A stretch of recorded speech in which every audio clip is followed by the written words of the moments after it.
Yes, brother. Assalamu alaikum. Walaikum assalam. Last week there was an event which took place in Denmark displaying cartoon, and there is a wide protest going across the globe in against whatever was displayed of Prophet Muhammad, peace be upon him. How should we Muslim respond to this particular when it is catching like a fire across the globe? There was an event which took place earlier, a few months back in Denmark, which was repeated in the press a few weeks back, against the Prophet. The background of it is that 30th of September, one of the Danish newspapers, it published 12 cartoons, 12 caricatures of Prophet Muhammad, which was not in the right spirit, was on the negative side. And many of them were made to defame him. One of them showing him wearing a turban in the way of a time bomb, and along with ladies around him, etc. So this was published on the 30th of September. After it was published, about 3 weeks later, on the 20th of October, the ambassadors of Muslim countries in Denmark and the other Muslim religious people, they approached the Prime Minister and told him what is happening is wrong, and there should be an apology and we should take back all these things, which did not give a good positive response. After that, there were people who tried to tell them that this is wrong. Later on 20th of January, these 12 caricatures, 12 cartoons depicting Prophet Muhammad in the negative manner, showing me the religion of terrorism, carrying a sword, along with women, wearing a time bomb on his head, etc. All these things was reprinted in a Norway newspaper. In the Denmark, it was mainly to local people in that language. Then the whole issue took place, and there was a big hue and cry in the Muslim world. As far as the question is concerned that how should the Muslims respond to this thing, these things have taken place in the past also. Such things, whether it be Salman Rushdie, whether it be Taslima Nasreen, whether it be in USA, whether it be abusing the Prophet. And as you may be aware that according to a Time magazine report which came on the 16th of April 1979, in a span of 150 years, from 1800 to 1950, more than 60,000 books have written against Islam. That means more than one book a day was written against Islam in a span of 150 years before. After 9/11, it has reached epidemic levels. Maybe several books are written every day, and several articles are coming every day throughout the world, whether on the internet, whether it be on the newspaper, whether it be on satellite channels, whether it be in the form of books or pamphlets, and this has reached epidemic levels. So what should be the response of the Muslims when such articles come or such thing comes in the media, whether it be in the television, whether it be the print media, etc., someone abusing the Prophet or defaming the Prophet? What should be the Muslim stance? And we find people giving different opinions. As far as I'm concerned, my opinion is that broadly, if you categorize the way the Muslim should respond to such defamation and such allegations against Islam, especially the Prophet and Allah subhanahu wa ta'ala, broadly I can categorize it in 6 different categories. How can you respond? The first way is replying it in the media, trying to clarify the misconception. And media today, number one best media is the television, satellite channel. Then can be the print media, newspapers, magazines. Then can be in the form of pamphlets, can be in the form of books, internet. So number one is the print media, which is the most important. Any Muslim in any part of the world, whether this thing takes place in a Muslim country or non-Muslim country, this allegation against the Prophet or defamation of the Prophet takes place in any part of the world, the first 3-4 categories can be adopted by any Muslim, whether living in a Muslim country or non-Muslim country. So the first 4 strategies which are more important can be adopted by anyone, anywhere, irrespective whether the allegation has taken place in his country or outside, whether Muslim or non-Muslim country. So first is the media. Number 2 can be a peaceful demonstration of protest, whether in a form of a congregation, whether giving a letter to the embassy of that country where this thing has taken place. If it's Denmark, then you can have a peaceful protest against what has happened and telling the Prime Minister of Denmark that take action against that newspaper, whatever it is. It is a peaceful protest, whether the audience can be few hundred, few thousand, few 100,000, that depends. A peaceful protest. This anyone can do, any Muslim can do, any part of the world. The third type of reaction that can take place from the Muslim, which is positive, it can be a legal action. A legal action. For example, if you can legally pull the defaulters to court and sue them, that's a good way of such things not happening. For example, in USA there's an organization by the name of CAIR, C-A-I-R, which is a very good Muslim organization which picks up these issues. And just to give an example, You may be aware of the Nike company, also called as Nike, Nike, very famous company which makes sports goods, t-shirts, shoes, etc. And they had made a shoe having some Islamic inscription on it or mentioning Allah at the rear side. So you look from behind, Allah was inscribed, or it was put at the part of the shoe, which is a defamation.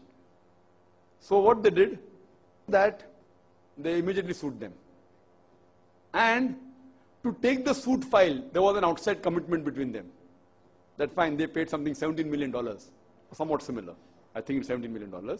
And they said, we'll give it to the Muslim community, they can utilize the way they want. So they utilize the money to make parks for the Muslims or Muslim education, whatever they did. So this CARE company, or Muslim organization, filed a suit.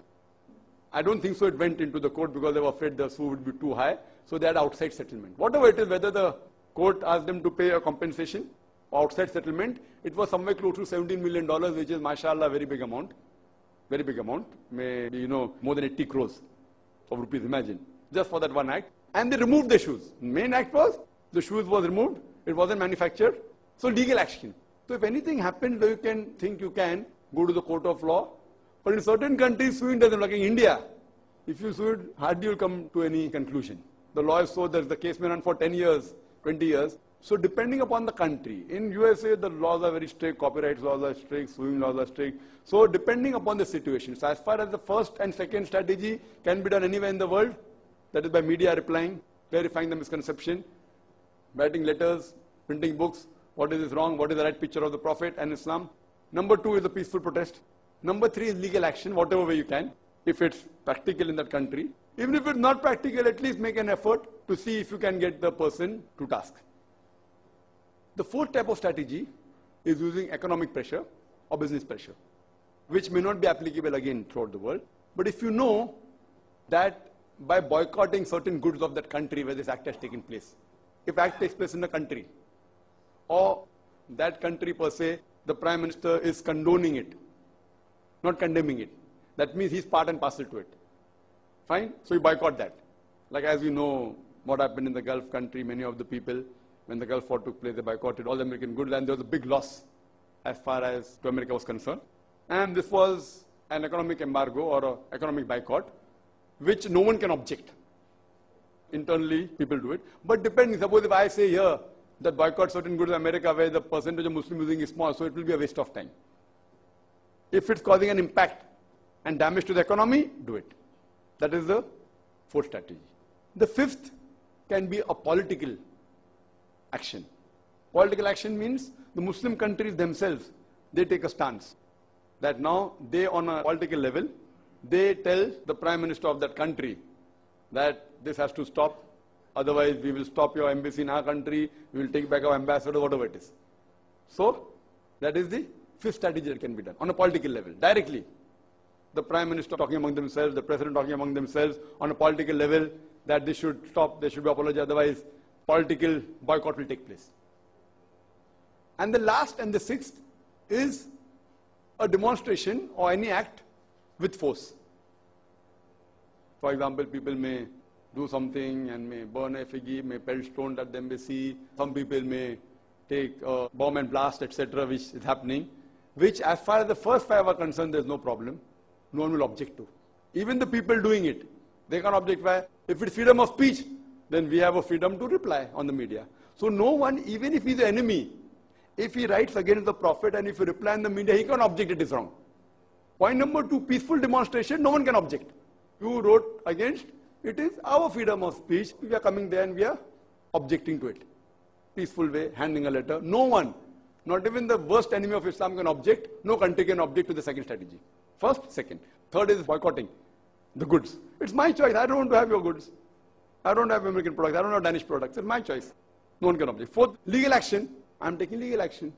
Whether the court punishes or gives them a compensation, that's your problem. But no one can object on a suit being filed.